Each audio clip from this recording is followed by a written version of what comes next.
உங்கள் favourite TV ஷோக்களை இனி miss பண்ண தேவையில்லை. ZEE5 இல் முற்றிலும் இலவசமாக காணுங்கள். இங்கேயும் எப்பொழுதும்.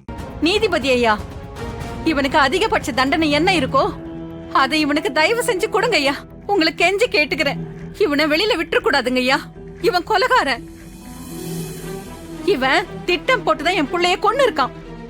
எப்படி நீங்க மாறனை கொலை பண்றதுக்காக கத்தி எடுத்துட்டு வந்தீங்களே, அந்த மாதிரியா?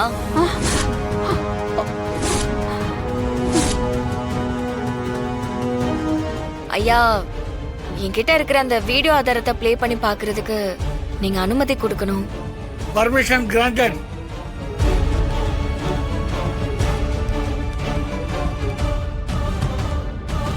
இந்தாங்க.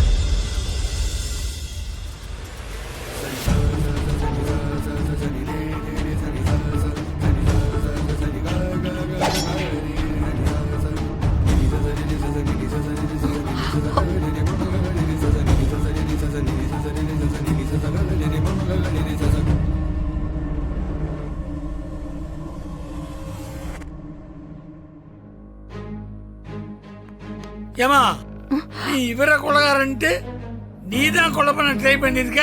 திடீர்னு கொண்டு வந்து வீடியோவை ப்ளே பண்றாங்கன்னா இது கண்டிப்பா எடிட் பண்ண வீடியோவா தான் இருக்கும். இதுல ஏதோ பொய் இருக்கு யுவர் ஆனர். இப்பதான் ஏஐ அது இதுன்னு ஏதோ சொல்றாங்களே, அந்த மாதிரி ஏதோ ஒண்ணு இல்ல, இதை எடிட் பண்ணிருக்காங்க யுவர் ஆனர். சரி, இந்த வீடியோ உண்மையா பொய்யான்னு தடவியலுக்கு அனுப்பிச்சு கண்டுபிடிச்சிடலாம். ஒருவேளை இது உண்மையா இருந்துச்சுன்னா என்ன பண்ணுவீங்க யுவர் ஆனர்? உண்மையா இருந்தா என்ன பண்ணுவீங்க யுவர் ஆனர்? அது எவிடன்ஸ் சந்தேகப்படுறது நல்லதுதான், ஆனா சரியான விஷயத்தை சந்தேகப்படுறது நமக்கே சிக்கல் கொண்டு வந்து விட்டுரும். அதை மறந்துடாதீங்க. சாட்சிக்கும் குற்றம் சாட்டப்பட்டவருக்கும் முன்பகையோ குற்ற செயல்களோ இருந்தால் அந்த சாட்சிகள் கோர்ட்டில் செல்லுபடியாகாது. இவங்களோட சாட்சிய இந்த கோர்ட் நிராகரிக்கிறது. அத்துடன் மாறனை கொலை செய்ய முயற்சித்த குற்றத்துக்காக உடனடியாக இவங்களை கைது செய்து சிறையில் அடைக்கும்படி இந்த கோர்ட் உத்தரவிடுகிறது. என்ன ஜெயிலுக்கு அனுப்பிட்டல்ல, உன்னை விட மாட்டேன்டி. உன்னை விடவே மாட்டேன். விட்டா அவங்க இப்பவே அந்த பொண்ணை கத்தியத்து குத்திடுவாங்க பொழுது. கூட்டு பாப்பாங்கள.